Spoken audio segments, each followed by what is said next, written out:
I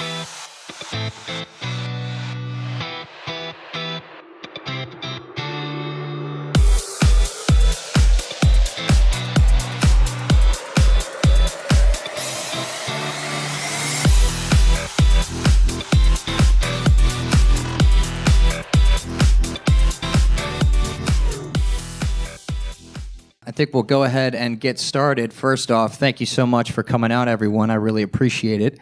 It's going to be a great night. So this is the How They Built It, a Conversation with Industry Leaders, Volume 2. Again, thank you for coming. First, I'd like to give a special thanks to our sponsors, TD Bank, WeWork, the Wine Key Experience, and Cogent Law Group. I think TD and WeWork want to come up and just say a few words real quick. TD Bank really appreciates the opportunity to be in a place with a lot of thought leaders like you guys and entrepreneurs and great parts of the economy like everyone else here participating. No sales plug. If you need anything from TD Bank, though, we'd love to work with you. We do our best to be the best bank in town. But most importantly, thank again Cogent and all the people on the panel for the opportunity to be here. Thank you, Justin. Appreciate it.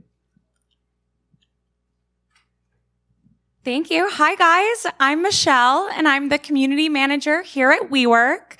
How many of you have been to a WeWork before?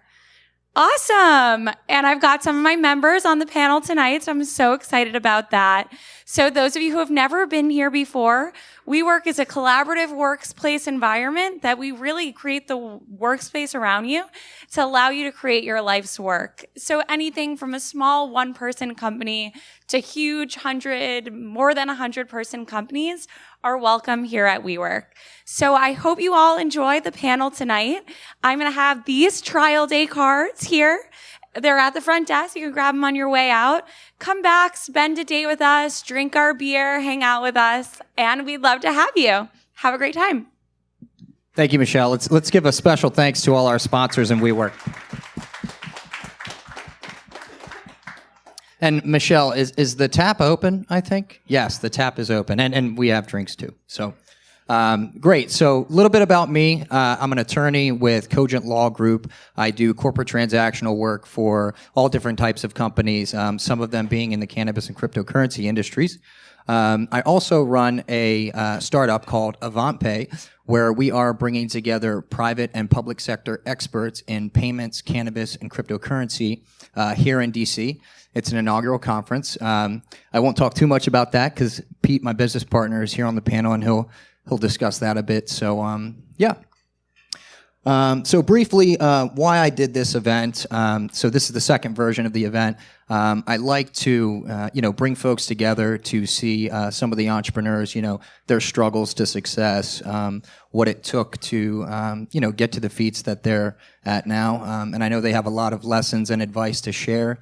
And, being an attorney and working with startups, it's always great to get the firsthand experience from people that, it's priceless at times. So enjoy and thank you for coming out. So real quick, how many entrepreneurs do we have? Excellent. Okay, and how many investors? All right, so entrepreneurs, take note. All right, great. So without further ado, let me introduce tonight's panelists. Down at the end, we have Peter Joukov from AvantPay. We have Ashshowwaf from Stuck in the Sand. We have Andrew Elliott from Coin Savage. And we have Hannah from Cooper Smith.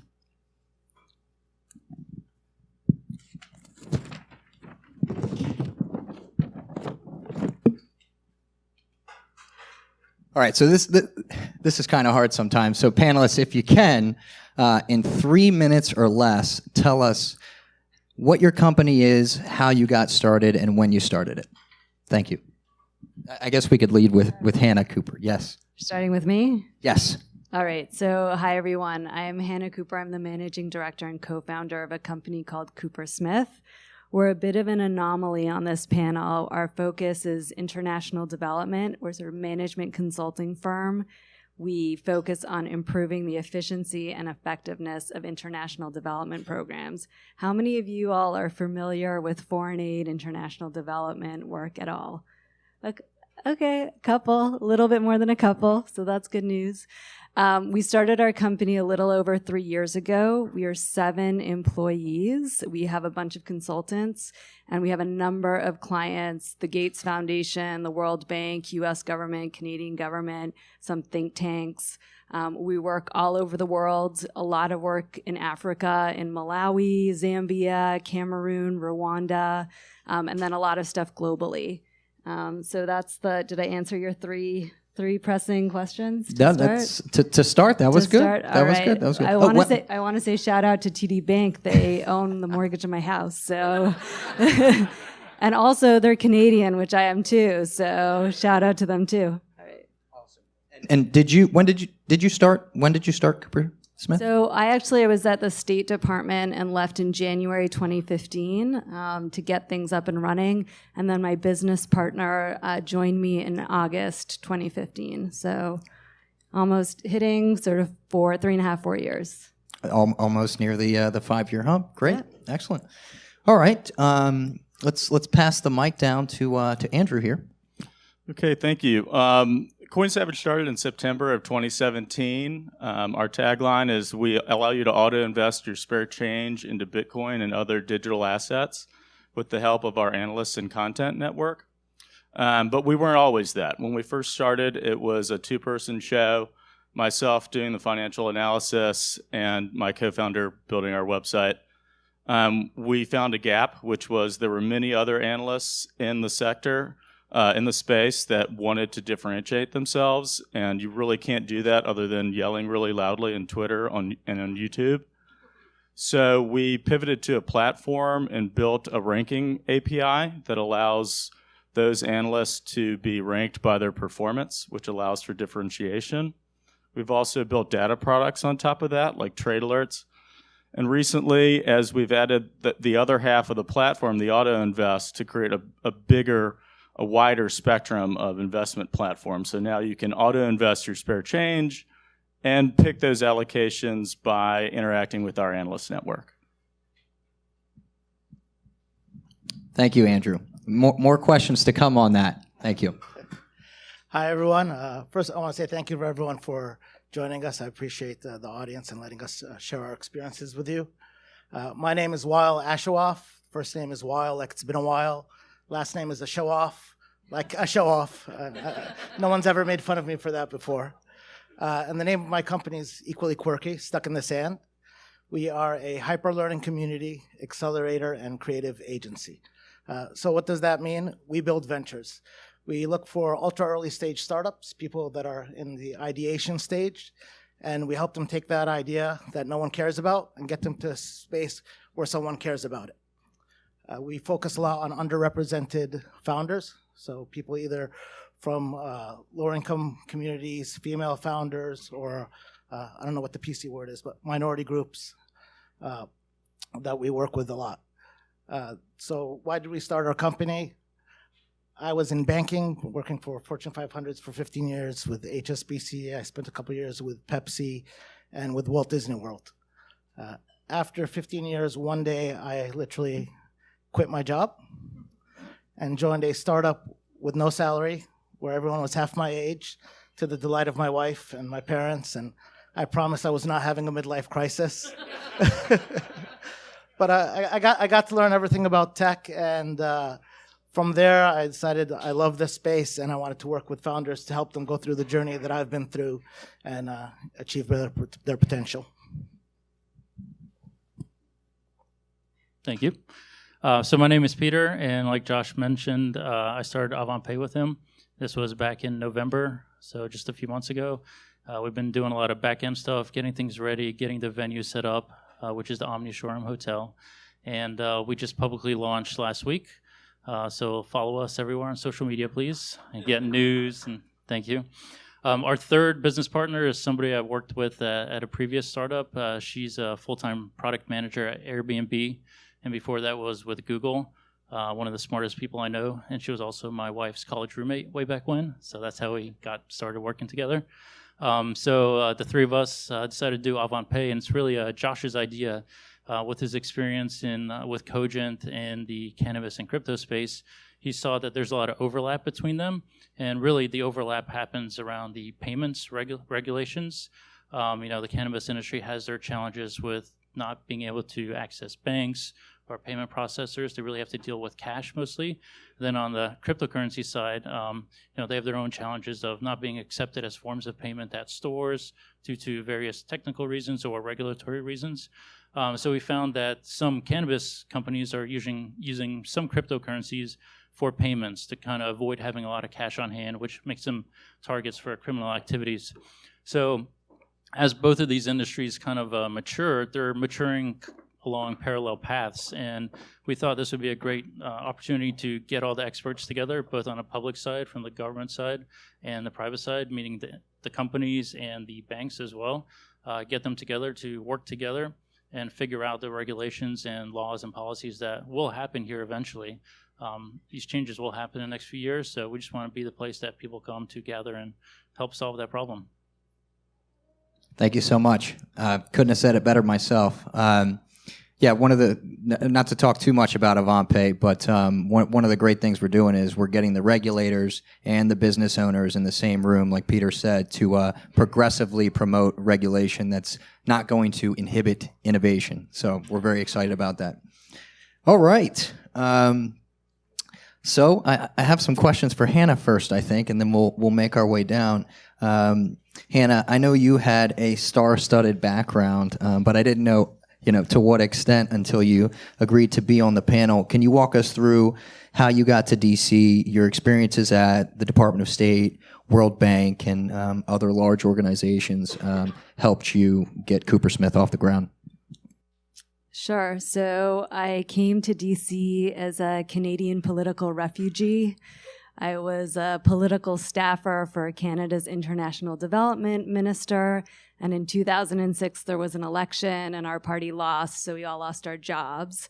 And I wound up getting a job at the World Bank working on something called results management, which sounds super intuitive, but apparently was new in the development space, which was, rather than just focusing on getting the money out the door, it was how can we actually show we're getting results for our foreign aid dollars. And so I worked with them on coming up with some good metrics, some good data to show that there's actually value for money in this space.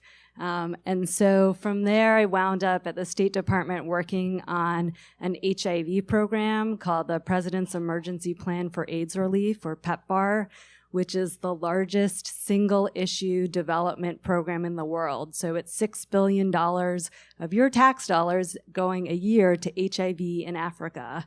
And what we were focused on doing with my business partner was really showing value for money for those funds. So what we were working on was we showed the link between the budget, the expenditures, and the results. So you could see the cost per result, how much it was costing to put people on antiretroviral treatment in each country, in each part of the country, by each of the partners doing this work, and then displaying those data in easy-to-use ways for decision makers so they could figure out if they needed to make adjustments. And it was pretty sort of powerful data and interesting work that really sort of put the user and the decision maker at the center of how we were collecting those data and what we were showing and having them make decisions around it.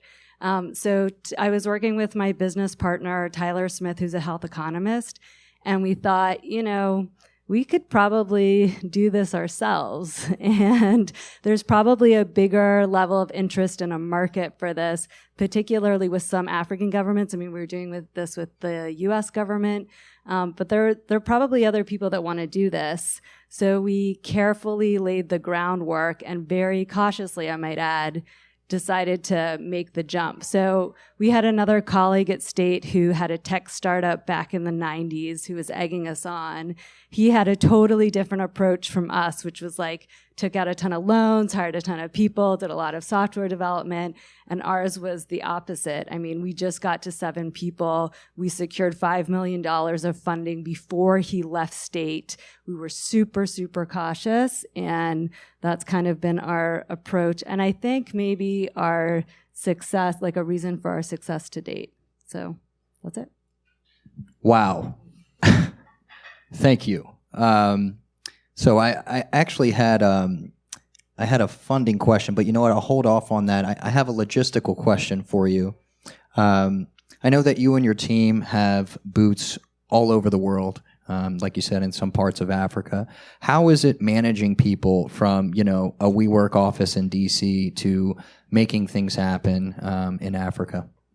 Yeah, I mean, so one of the things that I really wanted to do is I'd been in a lot of like 9-to-5 jobs where you had to have your butt in the seat in the office from 9 to 5, and it didn't matter, you know, really what you did or the quality of your product. And I wanted to make sure that we had an environment like, I don't care what it needs, what you need to do to get your job done. I just want like excellent products at the end of it. So like if you need to go like take a walk in the woods in the middle of the day, like go do that. I'm not going to micromanage your time. And especially because we have teams all over the world, like, you know, they're working at night while I'm asleep. So it, you know, it shouldn't really be like that. We use a lot of technology products to help us. We're on WhatsApp all the time, which is sometimes a good thing, sometimes a bad thing. We're on Asana, which we really love. And we talk a lot. Like I'm on the phone with Tyler, my business partner, probably every day. You know, we have a lot of conference calls, probably sometimes too many. But, you know, that's really how we communicate. And I have to say, I feel like it's a much better way than actually like physically being together. It's good we come together every once in a while and it's really nice, but I think we're actually quite efficient in sort of using the platforms that we have available and just making sure that we sometimes over communicate with each other. Communication sounds to be key, both in relationships and business. Thank you. Funny how that works. Cool. All right. You mentioned one platform that some of the folks might not know about. Asana, is that right? Can you tell us a little bit about that? So it's sort of like a task workflow software that was developed by I'm looking at Andrea, Facebook. Yeah. So we started off, there's a free version. We started off with that, which we really liked. And then we sort of upgraded to the next level. And it's pretty good. I mean, I think it's as good as the effort that you're willing to put into it, just like anything. So we try to be diligent about it. But it's, you know, you can assign tasks. It has Gantt charts. You can sort of see how the projects are going overall. But it is a good way to assign other people work or have tasks assigned to you and check on the status. And it has a chat function as well. So that's, I mean, about the product on the side, which is good too. Awesome. Thank you so much. Okay, Andrew. So some of the folks here know what blockchain and cryptocurrency is. Some do not. If you can, what is cryptocurrency? I think there's you've got to differentiate. So you've got a broad asset class in digital assets, and then you have crypto assets, right? So that implies just more than just a currency, but if you look purely at a cryptocurrency, you're talking about assets like Litecoin or Bitcoin, if you still consider it a currency and not some sort of digital commodity like gold. But at its very core, a cryptocurrency is a peer-to-peer payments network. So I can send you money directly, and it settles immediately. That's different than our current payment rails, which settle a few days later. We've all seen the pending charges, right? And because of that lag, there's settlement risk in between because other parties are involved. So the merchant gets hit with that 3%. So you cannot have microtransactions with our current payment networks. Cryptocurrencies, being peer-to-peer, allow for that immediate settlement, which means you can now have a payment system that supports microtransactions, which is very powerful for about 2 billion people in the world. So if you're an investment advisor and you're sitting across from a client, which I was at some point in my previous life before I went down the crypto rabbit hole, crypto is less of a hedge for the end of the world, and it's more of an emerging markets allocation. So if you've got 70% of your portfolio in stocks and 10% of that amount is in emerging markets, consider adding Bitcoin as an emerging market allocation because it's really a play on those countries becoming richer and needing a supporting payment system. Andrew, thank you. I've asked that question many times, and I actually think that was one of the best answers I ever got. Because you can imagine being in the space, like there's many different explanations to, what is a cryptocurrency. So thank you for that clear and concise answer. So at Coin Savage, you guys are doing some really interesting things. Can you tell us a little bit about Vite Money and how that works? Yeah, so the Vite Money auto investment application allows you to invest in a preset allocation of cryptocurrencies, crypto assets, right? I got to stick by my own terminology. Every time you make an everyday purchase. So it's kind of like Acorns, but purely for digital assets. Vite Money is going to, you can sign up for it now, and you should. Everyone should sign up for Vite.money. But we're going to rebrand it, and it's going to be called RoundlyX.com. But you'll be forwarded there. So I'll get that piece in there, get my numbers up for investors. But fundamentally what Vite does is very simple. We sit in the middle between your Coinbase account and your checking account. You connect your checking account to us via Plaid, which is very often used in North America at least. And as you make transactions, those transaction roundups are aggregated until you hit a $20 trigger, at which point we buy your allocation in your Coinbase account. So if you're set to 50% Bitcoin and 50% Ethereum, you will auto buy $10 of each once you hit the trigger. Is Coinbase the only exchange you're working with? Currently, Coinbase is the only exchange. We have plans in the roadmap to add others, Coinbase has a limited number of coins at the end of the day, and we want to offer our users more. But as we see it right now, you're only investing your spare change, which means any of you can sign up, and the worst you could do is lose your spare change. If you can walk us through a very simple transaction. I sign up, I'm on the platform, I've hooked up to my credit card, debit card. How does it work? Yeah, so I have USAA. Say I'm new to the website. I go to Vite.money. I sign up. I connect my checking account via Plaid. So I type in USAA and it'll pop up. That connects. I then connect my Coinbase account. And then you're off and running. As your checking account sees transactions, our application will see that and begin the roundup process. So you need a debit card or a bank card, you need a Coinbase account, and you need a Vite Money account. Is that right? That's right. This is DC, so everybody should have at least one of those.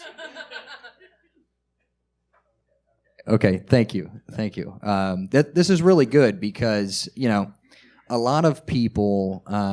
especially, in my age group and others, it's hard to break into like the investor realm, right? Or even like save money in a savings account. I mean, especially in a city like this, you got rent, you got work, you got bills, it just adds up. So your platform gives people an option to actually start investing without even really knowing it, right?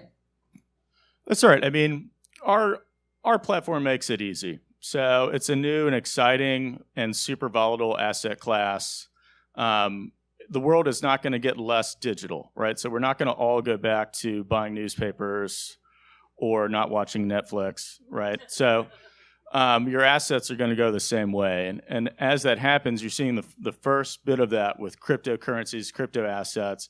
But eventually you're going to see it in all asset classes because it's going to unlock tremendous liquidity. So people are interested because they see that coming, and 1 out of 5 college students owns cryptocurrency.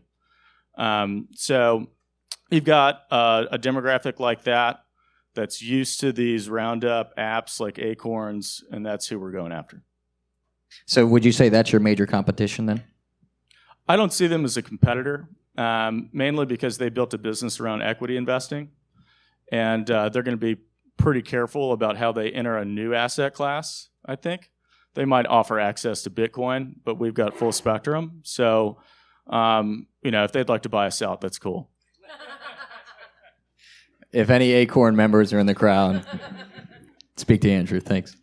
Awesome. All right, cool. I just read an article this morning actually about how college students are using all the free electricity that they can get to mine cryptocurrency. So it doesn't surprise me that crowd would definitely be open to using your platform. Thank you. All right, YL. So I know you're a serial entrepreneur with a finance background for over 15 years. You're running an amazing incubator with Stuck in the Sand.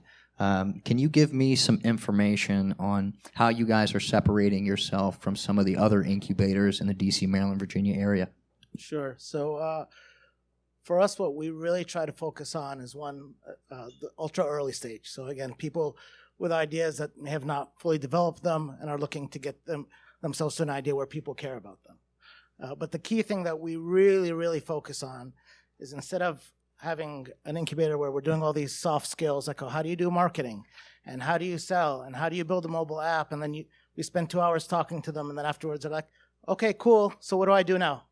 Right? It's everyone's question. So we say, scrap all that. We're actually going to build the startup, and we're going to throw it off the tree and see, does it fly, does it flop, what happens to it? So what that means is we're actually working with them to build the prototypes, build the websites, have a valid business plan, and let's go get your first 2, 3, 4, 10 customers even before you have the product, right? I'm happy if a startup feels uncomfortable but happy. If you're feeling comfortable, innovation and growth is not going to happen because you're feeling comfortable, right? So like if you go to a gym and you work out and you're feeling uncomfortable, but at the end of it you feel happy because you accomplished something, that's what we're shooting for, right? And we want to push really hard. And for us, the success is if you fail in the first 90 days, 120 days, and you know, hey, this doesn't work out, or this is not for me, that's a success in my book, because you go on. So that's really our very tight focus, is focusing on tangible deliverables and just doing it with our guidance, with our support, and with the founders' hard work and vision. You guys have the experience to do it, so that's fantastic. And I know, I've tried to start a few companies in the past. I'm, really excited about the one I'm doing now. But, I could have used some of that guidance back then.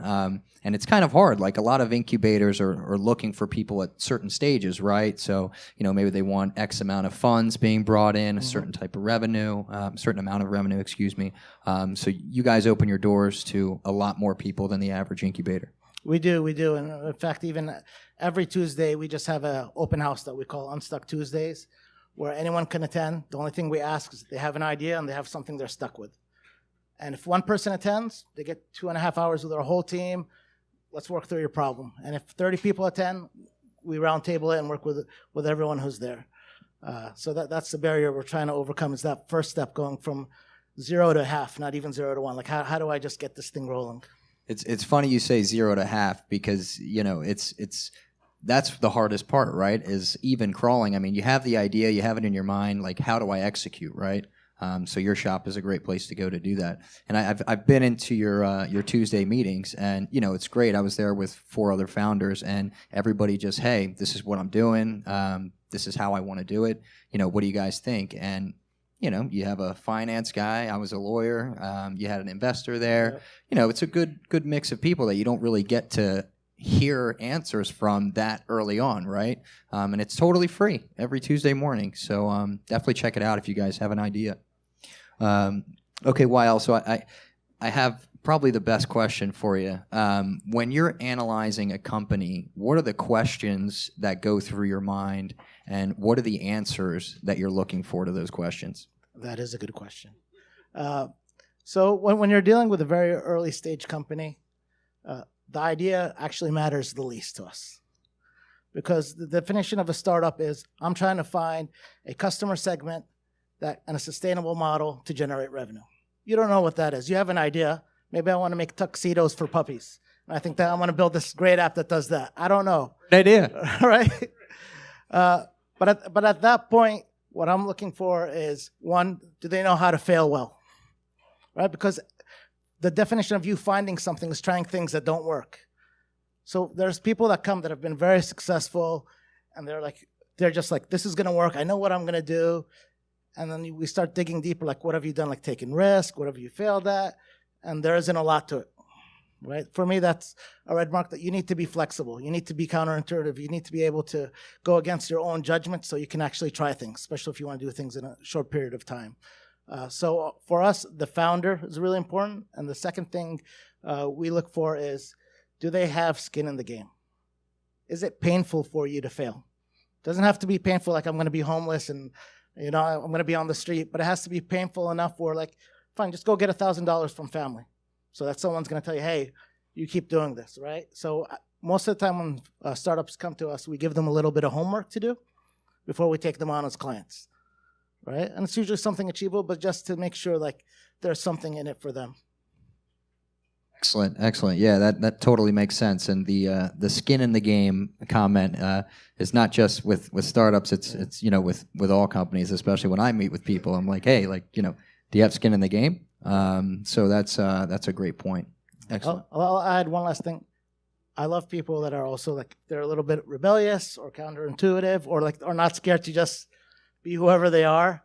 I'm like, if 10 people told you that's a bad idea, come on, let's talk. There's something there. I want to hear like why you believe in this so much, right? Yes, they do. I'm going to make it happen. Excellent. Thank you, Wael. So, Peter, I know you have started many companies in many different industries, but let's focus these questions on your recent company, AvantPay, and the conference industry. So tell us a little bit more about how you got into the conference industry and what it takes to get something of this scale off the ground. Yeah, I kind of fell into the conference industry randomly about 2.5 years ago. Before that, I was in the military for a few years. I was a consultant in the Pentagon doing cybersecurity policy and strategy, focused on identity stuff. And then I went to NetApp, a data storage company, ran some teams of consultants out there. And going back to my wife's college roommate, she was a product manager at Google at the time. And she was like, hey, didn't you once do identity stuff somewhere in the government? And I was like, yeah. She's like, some of my coworkers and I have an idea to do an identity conference.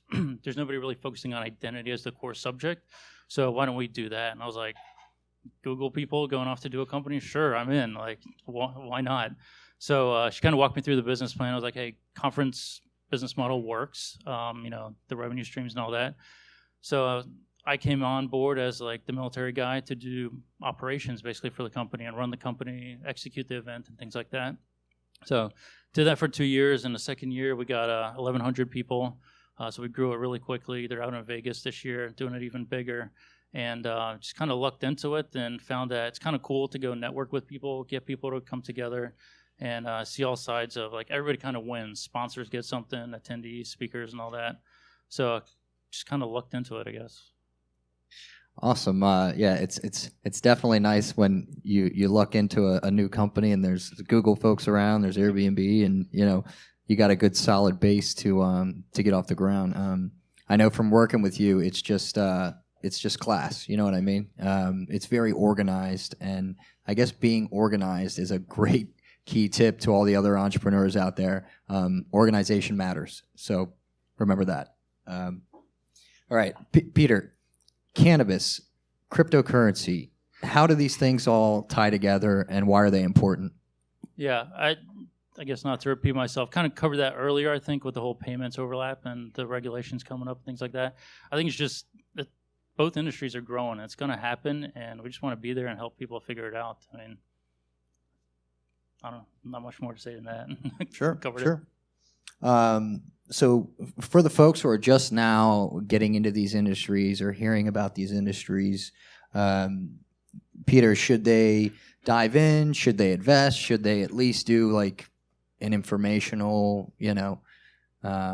read through? Give us your thoughts. Well, I'm not qualified to give investment advice, so definitely don't listen to me for that. But I don't know. I mean, I knew nothing about the cannabis industry until like 6 months ago. Nothing at all. I dabbled in crypto stuff. But I think it's just like, if you think of cannabis kind of like the alcohol industry or liquor stuff, like in Virginia you have ABC stores. I envision Virginia's probably going to do the same stuff for cannabis type of products. And it's going to be state by state, but it's going to be federally legal at some point. So I think purely from a business angle, I'm interested in it because they're growing industries. There's a lot happening, a lot changing. people can make a lot of money, and it's I think like everybody here, we don't want to have the boring corporate ladder path of when your next promotion is, what your next pay is, and all that. Like, that's cool and all, but most of us aren't interested in that. So I think these industries kind of reflect those opportunities, both from a company perspective, if you have a startup in this space, but also from the industry as a whole. So just check it out. I mean, I'm not advising you to get into it or anything, but I think there are a lot of opportunities there for business owners and entrepreneurs. Thank you, Peter. And you reminded me of one fact of all the disclaimers I forgot to lay out. None of this is investment advice. Thank you. Perfect. All right, so I have just a few direct questions that I'll plug in and out, but these next few questions are pretty much for anybody, whoever wants to take them. For any CEOs on the panel, what does a day in the life of the Chief Executive Officer look like?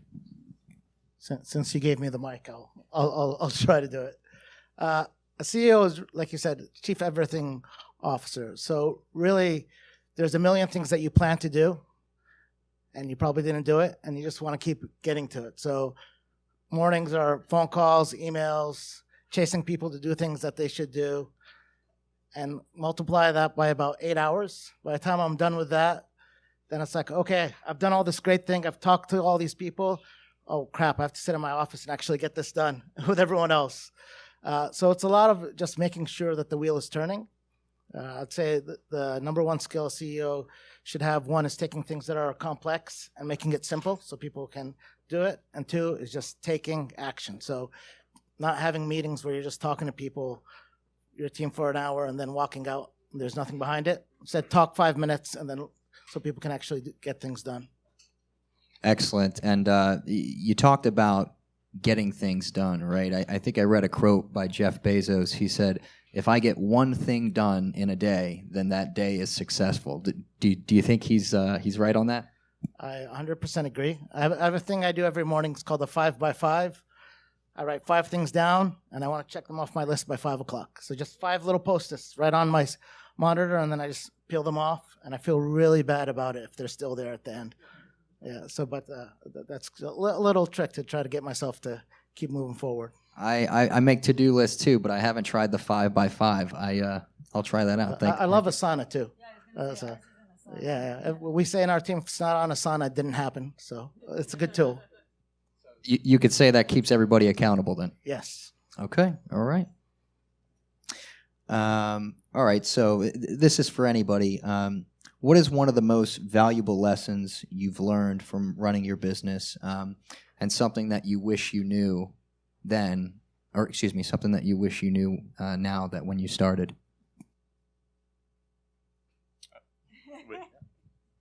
Hot potato. I think the most valuable lesson is just the value of team. If you put a team of smart people together, you can figure anything out. And that's really what all this is, because it's so early. There's so many problems that you don't know are going to happen.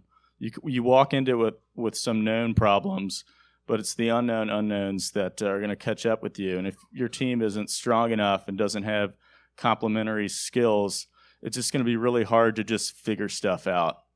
But the first part of building a strong team is making sure everyone respects one another, because you're going to have vicious fights. And if people don't feel respected or other folks don't respect other folks, then it's going to get personal and you're going to lose sight of the problem set. Because at the end of the day, you're a startup trying to solve a problem. And the problem is how you capture the market.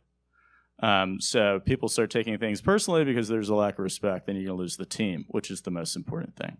Speaking of capturing the market, how is Coin Savage doing that? So CoinSavage.com started as the analyst and content network, and part of driving our SEO was making it a platform and then incentivizing, just like you would incentivize a team, the analysts to build their own businesses. So when we built the Trade Alerts product on top of our API, it was all about letting them set their own pricing and then sharing the revenue with them. So we're not spending a lot of money to try to market. We're giving them incentives to market themselves. So it's platform economics. Thank you. Okay, this is always a good one. What was the biggest mistake that you made, and how did you overcome it when running your business?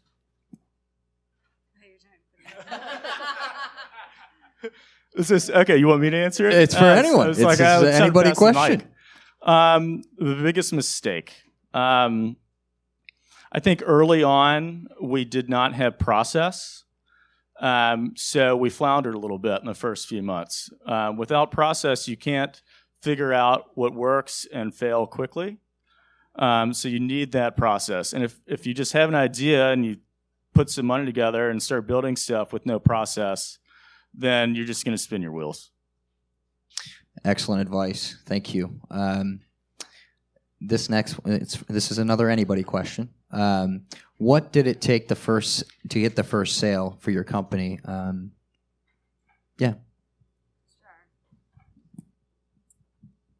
So it was a personal relationship. Somebody that I had worked with for a while, who had seen what me and my business partner were doing at State, who was working with State and liked what he saw, and I think wanted to be able to support and invest in us. I think the challenge that we faced a little bit, and this is probably common with a lot of consulting firms, is that people know us, me and my business partner, and they want to work with us, but how to make them feel confident in the people that we've chosen to be part of our team, and slowly sort of bringing them on and making the clients feel comfortable working with them. And I think it's common, but we've had a lot of success with that too. So, but yeah, it was really a personal relationship with someone we had worked with at the Gates Foundation, a really open and honest relationship with him, and that we continue to cultivate to this day. And I spent a lot of time tending to the relationships that we have with our different clients. Like, that's a good chunk of my job, is really making sure the clients are happy and being open, honest, transparent with them. And, just making sure that they're happy and invested in the vision of our company and what we want to do. Excellent. So for you guys, it was nurturing the relationships that you already had, and reputation was key there, I think, right? Yeah, definitely. Yeah. Excellent. Okay, Pete, I have a question for you. What are the top 3 pieces of advice you can give to entrepreneurs just starting out? I think I'm going to take a broader approach to that. I think it applies to entrepreneurship, but just business in general. I think the first thing is that we see a lot of automation or a lot of tools that people use, like Slack, WhatsApp, Asana, all this, which helps us hire people and work with them remotely. But we should never forget that it's a person on the other end of your communication. So when you type something in your Slack channel, you can have like 10 people jump in and give opinions, and you waste 10 resources worth of time for a whole hour, which equals 10 hours of wasted time for your company. So don't forget that there's a person, there are feelings involved. Pick up the phone and solve relationships everywhere you go, whether it's business or your family or whatnot. So just remember, people are people, and deal with them appropriately. I think the second one is to remain curious at all times. I think most people here are curious about solving problems, but I say that's at the macro level as far as solving business problems or market problems. I think if you look at the micro level, it's the day-to-day stuff that most people don't want to do. Like, you have your first customer, great. What's the next step? Where's your invoice coming from? Okay, you're using QuickBooks. How do you send it to them? What is it going to look like when they get it? Is your logo on there? All these little tiny things that really add up, that they can bring you down, but somebody's got to do it. And if you kind of take the mindset that, oh, cool, I'm learning something new every day, whether it's, financial stuff or HR, like how to hire someone, where to post, I think that'll keep you energized, and just being curious about all aspects of your business. I think the third one is to be authentic as a person. Like, everybody you deal with, like, your real relationships, the ones that convert to sales and to long-term partnerships and friendships, they're really based on you being authentic in all your dealings with people, whether it's online or in person or in business meetings or networking events. Don't go have like one persona networking and then go treat your employees differently the next day or whatnot. People see through that. So just be a good person, which I guess circles back to the people one, the first one. And I think to highlight that, I've worked with my wife's college roommate at several different companies now that we advise and we do stuff together. And then my college roommate, I've worked with him at 4 different companies. We've taken turns hiring each other. So if you're like, you get along with people and you're authentic, like kind of like how I met with Josh 2 years ago and whatnot, like the business will come, the sales will come, and just, treat everybody well. Like, we're all on this world together. 100%. You bring up so many key points there. Remembering that there's a human being on the other side, I think it's so easy to forget that. And it happens to me sometimes. It probably happens to all of us. If we keep that in the back of our minds, that hey, like when I'm sending this email, whether it comes from a template or whatnot, somebody's going to read it. So I guess try to be as personable as you can.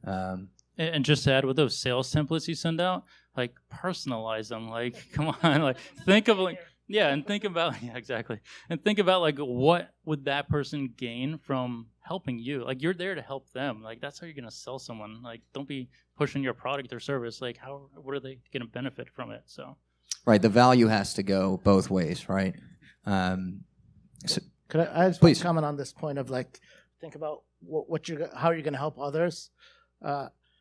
I think if you want to be successful, the one rule is if you have an opportunity to help someone, 100% of the time, genuinely help them. Without the exception of anything back, it will pay back tenfold, guaranteed. And I think having that attitude really will push you to go far. And someone recently put it in perspective. He told me people think of favors as a tube of toothpaste. And they think you keep asking for favors, you're going to run out of toothpaste and you can't ask for any more favors. When in reality, when you ask for a favor, you're giving that person permission to ask you back for a favor. And then it widens the circle of you helping others and others helping you. So it works both ways. Ask for help and give help. Excellent advice. And it's so true. Some of the best relationships I've had have started out with, me helping that person or, they helping me. And, you never know. A year later, 2 years later, you may start working with this person. They may, fund you to do a project. I mean, you never know how it comes back around. So I think that's great advice. So be authentic, keep the relationships you have strong, and keep your reputation, right? I think that all the panelists have really echoed those 3 points. Do I have that right? Awesome. Great. I'm going to take note of that. Thank you. Awesome. All right, so talk a little bit about marketing. What marketing techniques are you guys doing? What's working, what's not? Thanks.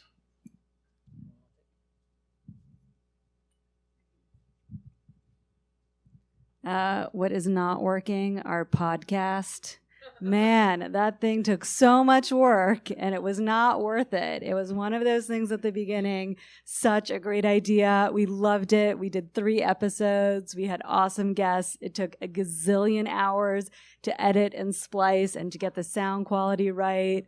It's available on iTunes if y'all want to look it up, but it was so not worth it. I'd love to do it again if we were bigger and had more time, but we just we're 7 people, so that was not working. What works is really, we have a hard time, I think, communicating with some of the things that we do because it's highly technical. We do a lot of stuff on analyzing big data sets, on translating them to decision makers. We're really in some niche spaces like healthcare in Africa and resilience and food security. It's not super easy to give an elevator speech on that. But so we try. I mean, I think we really try to pitch to our audience. So when we go to the Gates Foundation, they seem to enjoy a technical discussion. So we keep it at that level. For other folks, we try to just talk in broad terms about our experience, countries we were working in and stuff like that. So it's really, I think, again, what others talked about, knowing who your audience is and having them really at the heart of what you're trying to sell. Knowing your audience, definitely good advice. Note taken.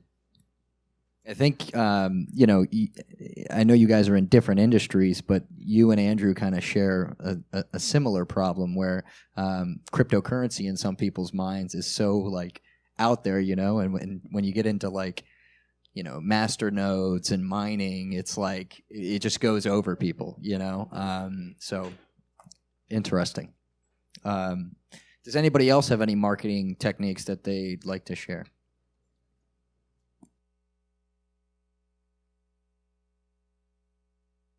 This isn't a technique per se, but it's something useful to when you reach the stage of marketing. So at one point we had an idea for this mobile app called Rights, which was a social justice app that we launched.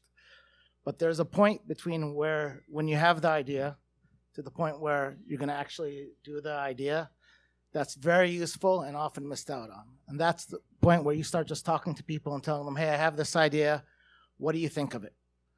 And what happens is we talk to a lot of people, and then we say, oh, a lot of people like this idea. These businesses would definitely be my customers. I'm going to do it.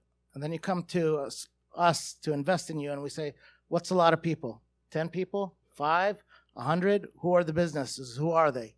We miss out on documenting all that data. Everyone today, if you're taking an Uber ride, pitch the Uber or Lyft driver. And then when they have a reaction in your phone, just open a notepad and put in there, spoke to Uber, this was their feedback, bad idea, good idea, whatever it is.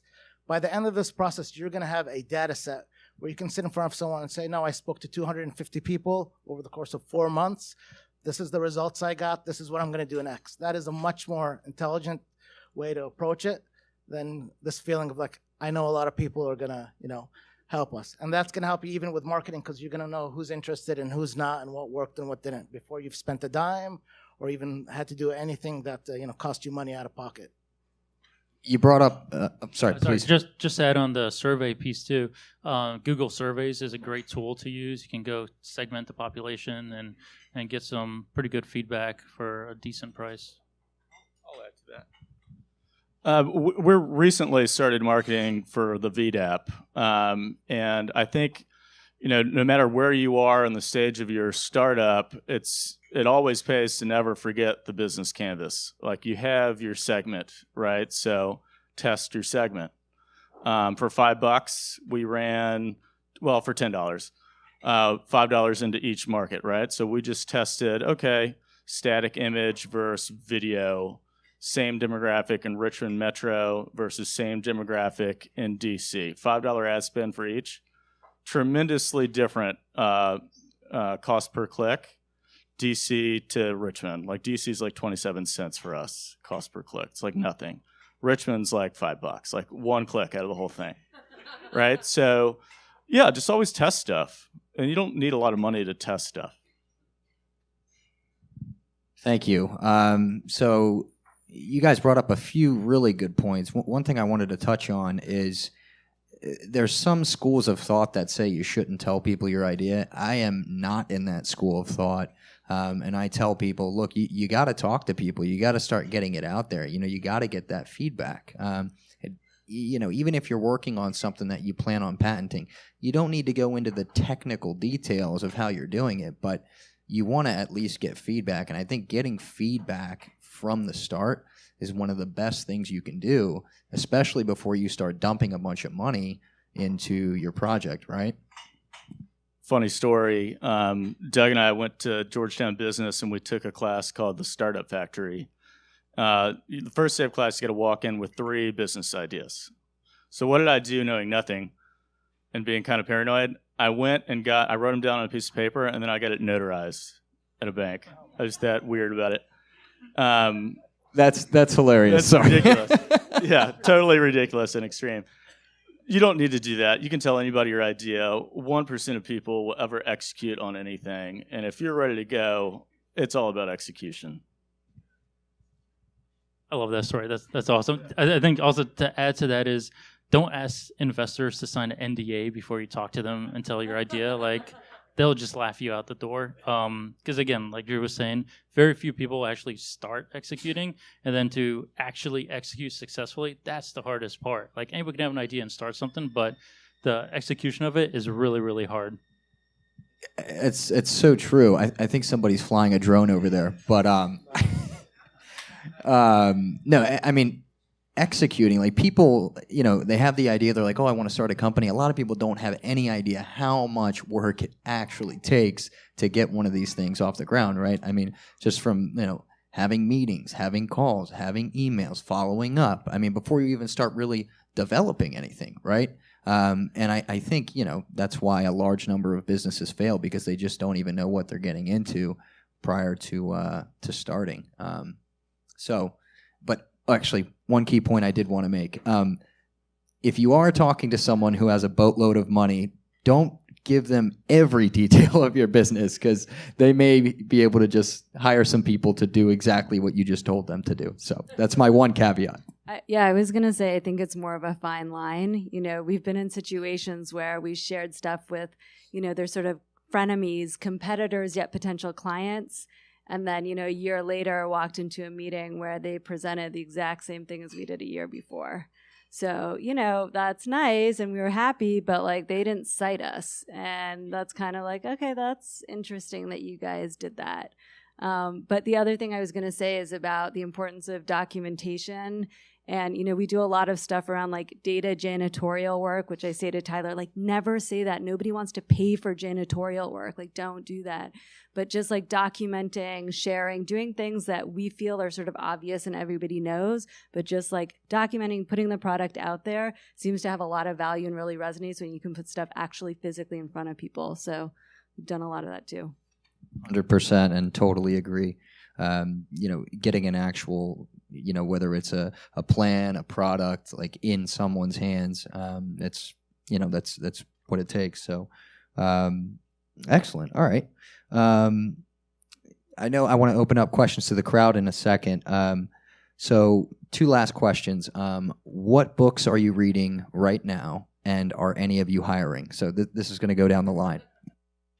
So I just started reading Bad Blood, and I listened to the podcast that was based on, or one was based on the other, The Dropout, about Elizabeth Holmes and Theranos. And that is an amazing story for people who are thinking about having a startup or who are startup owners. It is fascinating, and I highly recommend it. That's on my list. Someone please write all of these down, because I'm going to want the whole list, and I know many of you do too. So sorry, please continue. Are we hiring? We just hired 2 new people January, February, so no, but we're always on the lookout for consultants. And another thing I think that we've done well is we've put a lot of consultants that we've worked with that are good, we've turned into staff.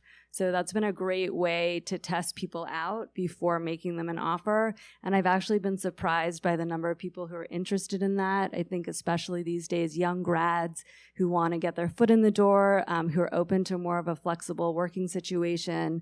So we've had a really great sort of stable of consultants and roster of people who keep coming up to us. And then we use that as a testing ground before we bring people on. So yeah. You got a date before you marry, right? Yeah, exactly. That's perfect. I'm really excited to start Zucked. I haven't opened it yet, but I feel like that'll be a great one. The book I'd recommend, if you haven't already, Sapiens. Talk about who we are as a species. It explains the entire world. If you just understand how we became who we are, we're a narrative, story-loving species. And it explains almost everything. To include, and I'll get into my crypto spiel here, there's a narrative that to hedge against inflation in the finance world or really bad things, you should buy gold. And nobody really ever talks about why we have this narrative, right? Like, why would I buy a shiny metal to protect myself against that? And there's some mining dynamics there. But at the end of the day, you can't eat gold and you can't shoot gold. So it really has no value to you in a nightmare situation. That narrative is starting to show cracks. And the new narrative in town is Bitcoin. Because Bitcoin is purely math at the end of the day. And you can see that narrative gaining adoption when you see the price of a Bitcoin, which has gone from 0 to a high of 20,000, now 4,000, but it's on its way back up. Right? But that narrative went from 0 to $30, crashed down to $2, and it was declared dead. Then it did it again and again and again, all at higher prices. So the narrative is taking hold. And I think, in 50 years, we'll we'll kind of have forgotten the gold narrative, because we'll have a new narrative for our species, in finance at least, and that's Bitcoin. I talk about Bitcoin a lot because cannabis pun coming down your way. It's the gateway drug to crypto assets.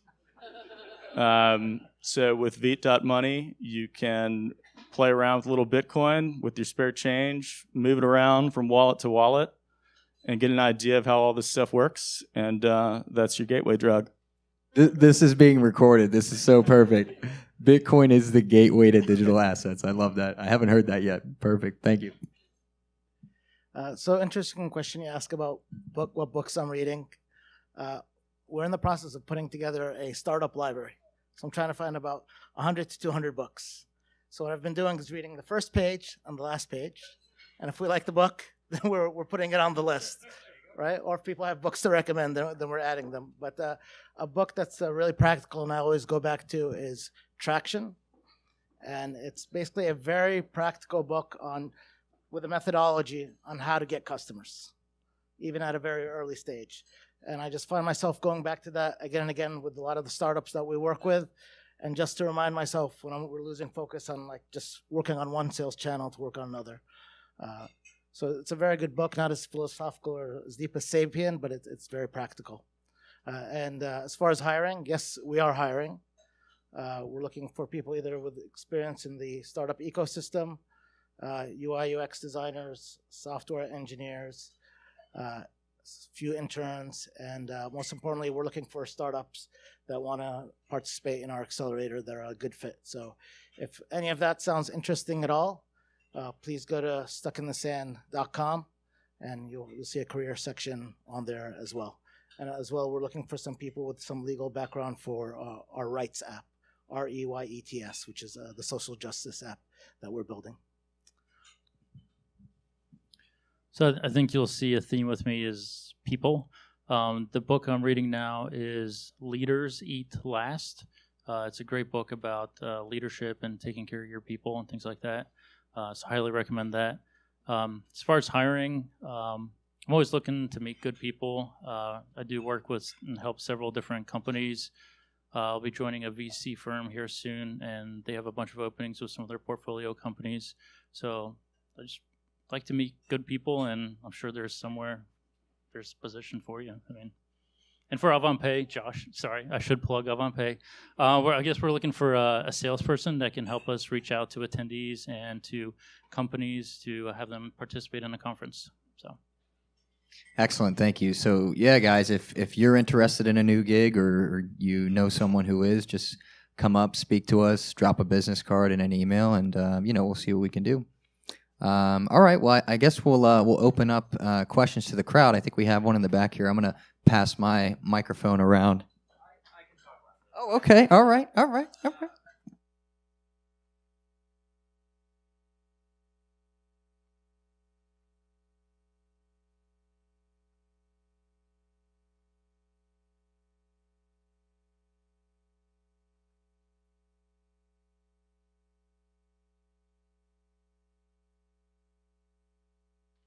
I like Hoyle's sticky note thing.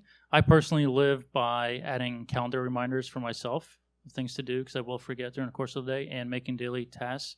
I think the key is to, like you said, not to go too far down one path, is kind of pick up your head every 2-3 days, step back, go for a walk, go do something totally different, and your mind may clear and you may think of a different idea, or you may find that you just wasted 2 days doing something that's not going to work.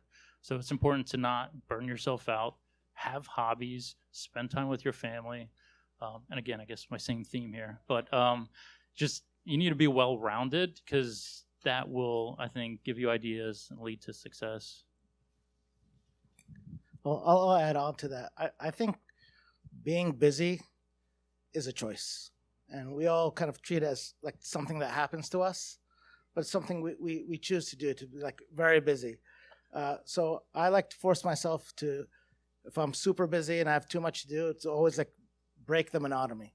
I go play a video game, or like I have like in my drawer some Legos. I'll pick them up and I'll start stacking just some random things, or to kind of get my mind off of what I'm focused on and kind of refreshed. And then there's one tool I love using. And you'll see I love tools. And my business partner thinks we have way too many systems. But has anyone heard of a Pomodoro timer? Yes, there we go. So it's basically this timer that sits on either your phone or your desktop, and it runs in 25-minute increments. So you play it for 25 minutes, and you give yourself a goal. I'm going to reply to emails. When it's done, it's going to bing, give you a 5-minute break, and you go do whatever you want, play with your Legos for 5 minutes, come back, do another 25 minutes, and then every 3 cycles, it gives you a 15-minute break. So if you kind of force yourself to do it, it's going to be weird in the beginning, but it's actually very helpful in getting you focused. And sometimes you realize, wow, I spent an hour to write one email. I didn't think it was an hour.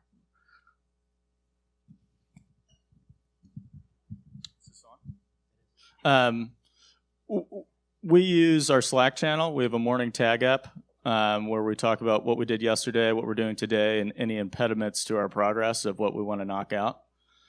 Personally, I knock out the tasks I put in my daily list, and then I go to the gym, take a cold shower, and try not to look at my phone. But that's usually around like 8 or 9 o'clock, so there's a full day in there. And I'm not very successful at it sometimes. There are some late text messages flying around, but I think you need to give yourself a schedule, right? Because you're a founder and your schedule is your own. If you don't structure a work day in there, you're just gonna go nuts. So I have twins who are 2.5 years old, and they are a great forcing function for work-life balance because they don't understand that you're in a meeting. But I think it's, I come in, I try to be as efficient as possible. I'm usually in the office from 9 to 5. I'm in the gym in the morning before anybody wakes up because that's really the only time I have. If I don't do it then it just doesn't happen.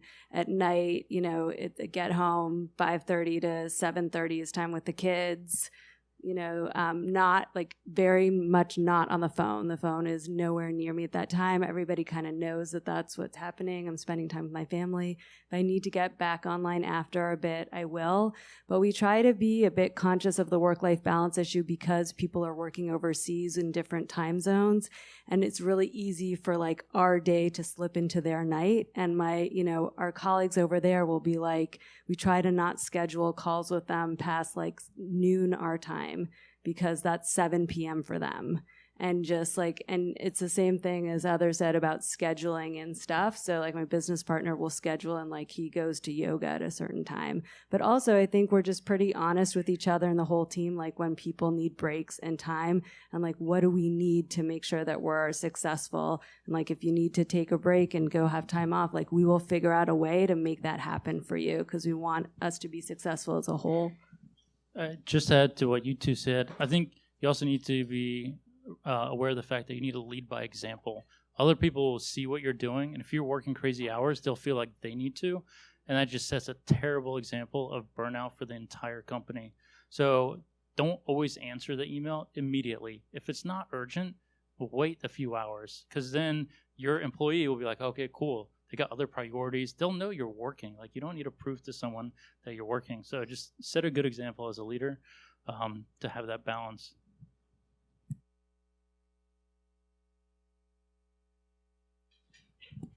Please use the mic so the recording can pick it up for future questions. Thanks. I'd like to ask the panelists, what do you think about angel investment, venture capital, or have you ever used crowdsourcing, whether it be rewards-based or equity-based crowdsourcing?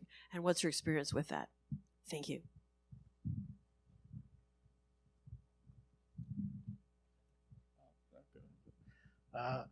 So I have used, I'll focus on crowdfunding for a second. I have used crowdsourcing, both Kickstarter and other platforms like Seed Invest, where you're giving up equity. They are all very hard.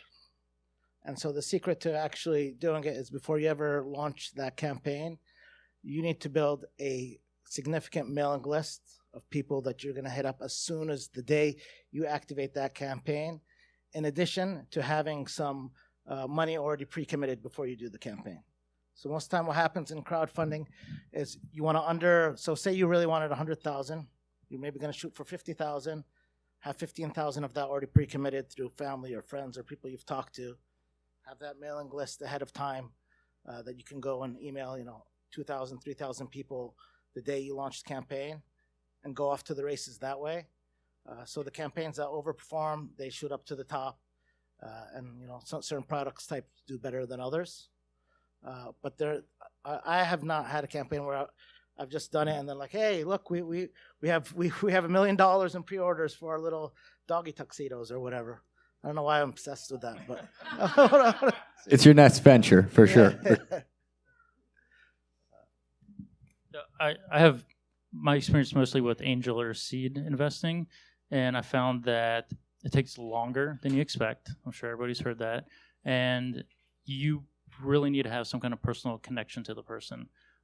It's really, really hard to just get a random angel investor to invest in you. You need to have some kind of either secondary relationship or a primary one. And they will want to know that you've invested yourself. They want to know if you've exhausted friends and family as an option. And ideally, you've checked those boxes already and have those people as investors. It doesn't have to be a lot. And I think the other thing, too, is if you can do it without taking investors, that's the best way. You don't, sorry for the investors in here, there may come a time that you need investment to scale and all that, but if you can get going in the beginning without an investor, that's so much better because you don't need other people chiming in on your idea, how you think you can execute. If they come in for a quarterly or monthly type of like update from you, which you should give them updates, it's just, if you can do it by yourself, you should, because that's the first question they will ask you too. Do as much as you can by yourself. I'll add to that. I think, before you go for funding, don't forget that you already have an internal source of funding, and that's your cap table. Owning 100% of nothing is still zero. So you're going to need to incentivize your team. Everyone should make money. You should be generous with your equity and be generous with your investors, right? You never want to make a deal that somebody feels bad about because then they're not going to perform. So just hiring folks, I would advise against that because at the end of the day, the money they're getting is ends at the paycheck usually. So always incentivize folks with your internal cap table. I mean, we had a totally non-traditional approach. We got a grant from the Gates Foundation. It covered 70% of our operating costs. I guess you could say they were some sort of early investor in us. Tyler and I put in a company loan of our own cash, and then we're able to pay that back after 2 years. But that's basically, I agree with what others have said. If you can do it yourself or, have somebody who's investing in you with little strings attached, which it's easier, I guess, to do if it's Bill Gates's money. But yeah, that's the best way to go. So do as much as you can and rely on others as little as possible, right? And I think that goes to every part of running a business, really. So we brought up actually a question, and I don't want to pivot off funding, but in terms of distributing equity, I know you guys have all been in a room with, your other founders, maybe some of the folks who, started out as employees who have really stuck by you until the end. How did that initial meeting go with splitting equity? How did you handle it? Thanks. Do you want to start with Pete and then move down?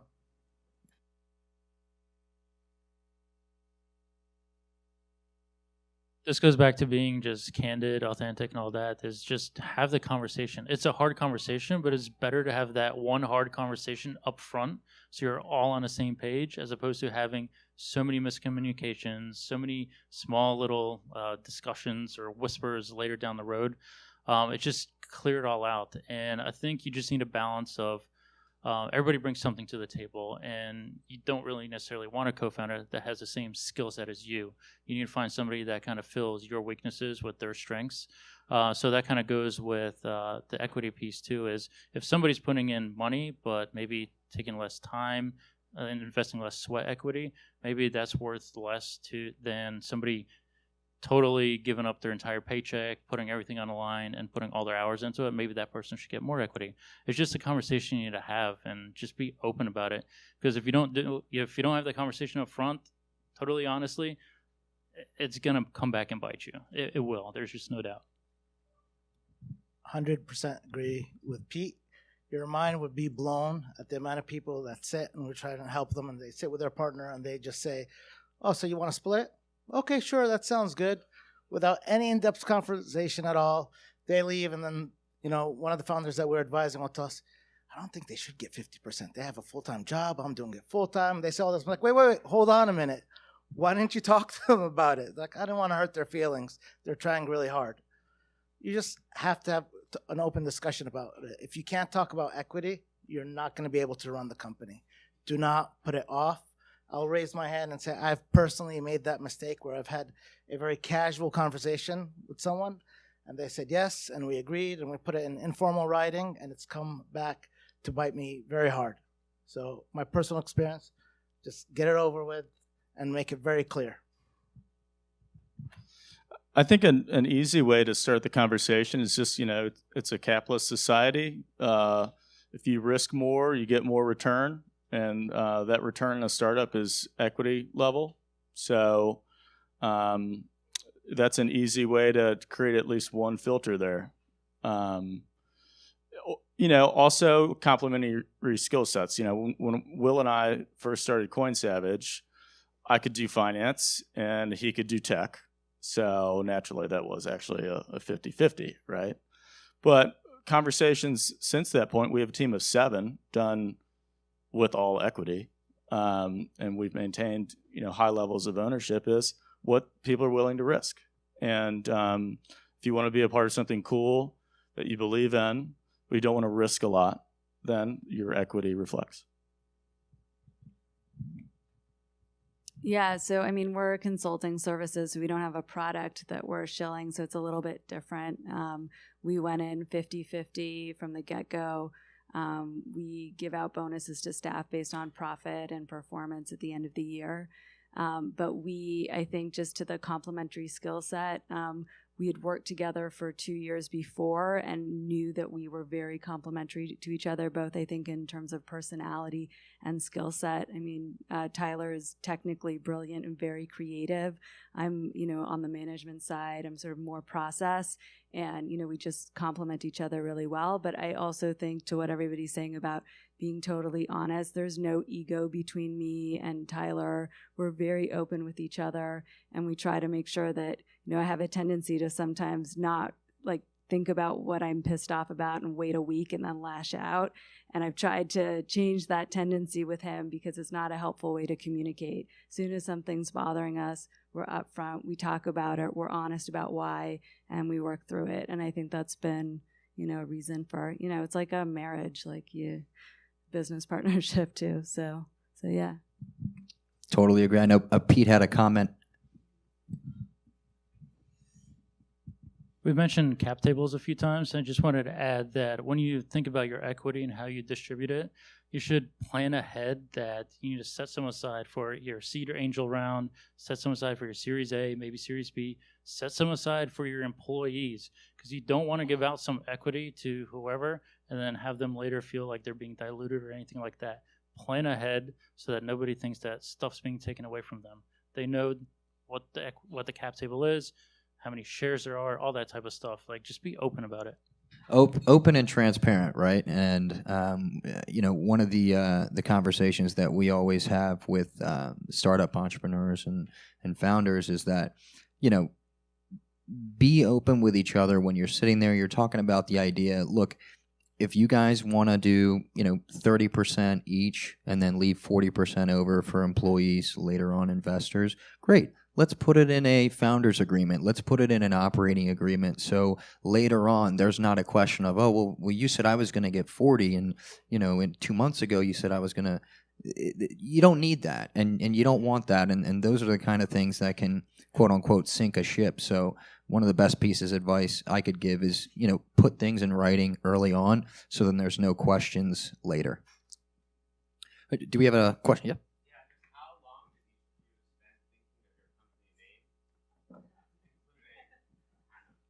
So the question is, how long did each founder spend putting together the company name? Super original name. We sound like a law firm. We took each of our last names. We brainstormed for, couple months. We were on a bunch of work trips to Malawi, had long flights together, couldn't think of anything good, and that's what we are. And I think also we wanted to leverage the fact that we had a pretty wide network of people that were happy with our individual work to date, and so they knew they were going to get us or our quality of work. So that's what we went with. About a week, and it was really fast. Will and I had worked on a different project before, so we knew we could work together. And by the time we decided to do Coin Savage, it came about pretty fast. We actually had a logo that looked like a cyber version of Hellraiser that we still pull up and laugh about before sometimes. But that happened pretty fast. I mean, we wanted to throw a dart. We were so methodical about how we had done it before. It's a fast-moving market, and we wanted to get out there and start iterating. Names matter. You know, there may be a rebrand in the future for us, so just plan ahead. We want to be mainstream digital assets. Sometimes Coin Savage doesn't really say that, but we've adjusted the colors and the branding on the site, so maybe it'll stick. I had the name, and I decided I wanted to build a company around it. So I'll be quick with this story, but I was in the Middle East, and we were out in the desert, and our car literally got stuck in the sand. And there were four of us. One of them was U.S. military, and we were trying to get the car unstuck. We just made it worse. The harder we worked, the worse we got stuck. When we found some locals, we waved them down. Within about 60 seconds, they pulled out this little wooden plank, let out some air, hit the gas, the car was out. So that always stuck with me. When I was like, oh yeah, when you're doing something and you're stuck, it's not sometimes because you're not working hard enough. You just don't know. You need someone to help you get unstuck. So that I was always waiting to kind of use that, and decided to go with it. Love that. I think for AvantPay, it took us maybe 1 or 2 weeks. It was just like a group WhatsApp chat with us and our other co-founder, but it wasn't like full-time thinking. You just need to go around, get inspiration, just throw out names, and like going back to taking feedback and being open with each other, be like, that's not the great idea. Like you got to better say it then rather than later when you make it the company name. The other thing to look at too is if you like a name, look at the domains, look at all the social media handles, because you want your branding to be consistent across everything that you do for marketing.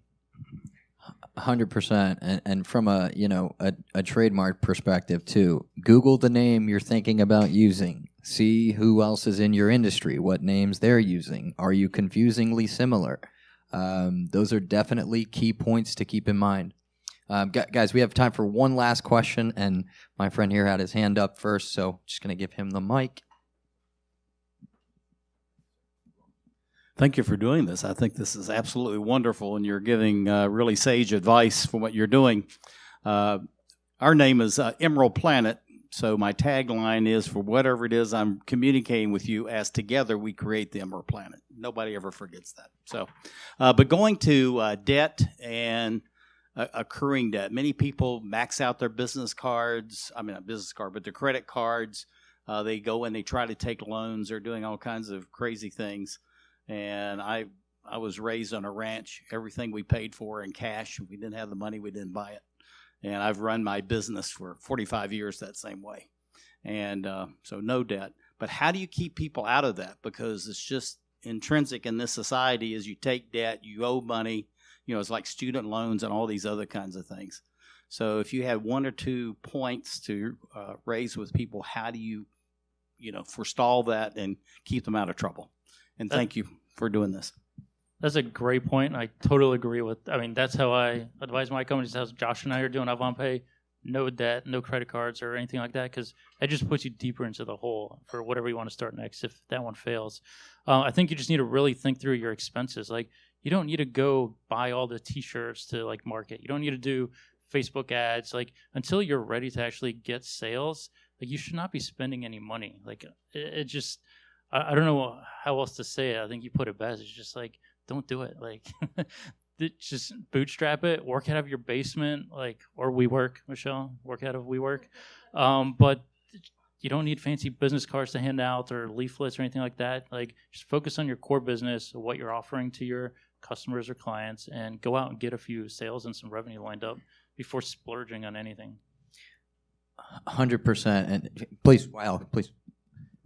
I was going to say, giving people perspective.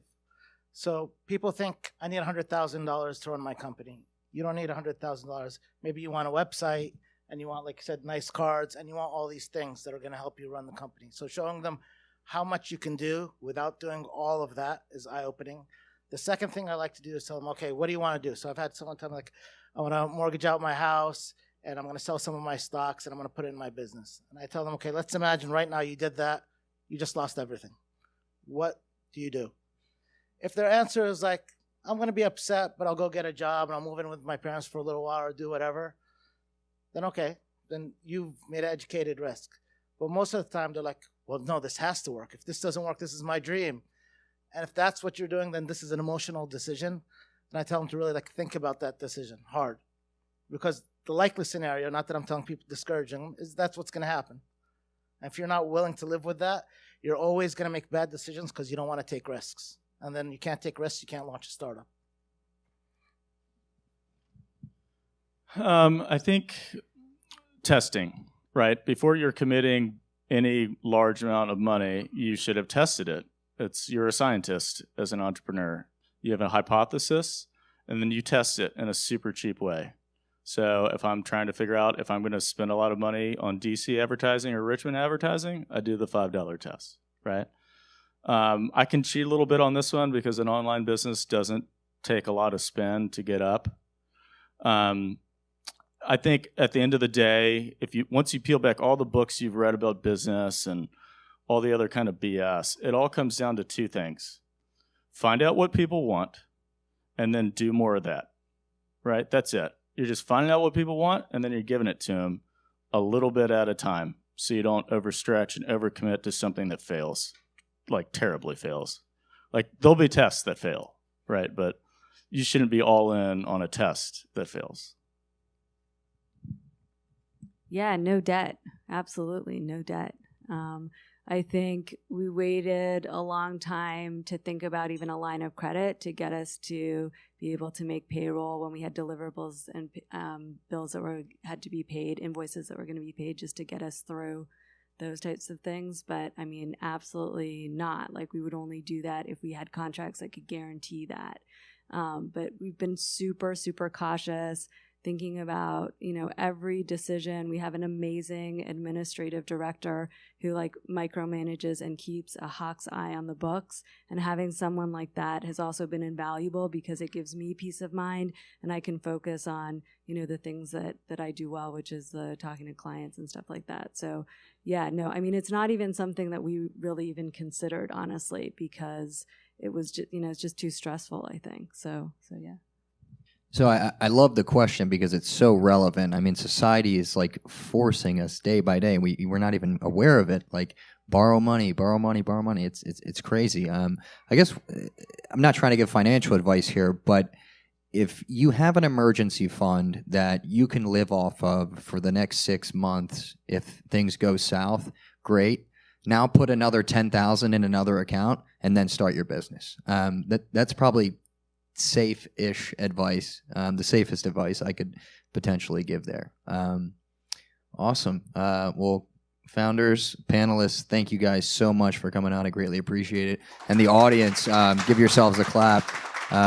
Thank you so much for taking the time. I know we went a little bit overboard here, but all right. So now it's time to get your business cards out, network, share. It's going to be drinks all night, so let's have a good time. And guys, we're actually going to head up to the rooftop, and we can do networking and drinking up there. So thanks so much.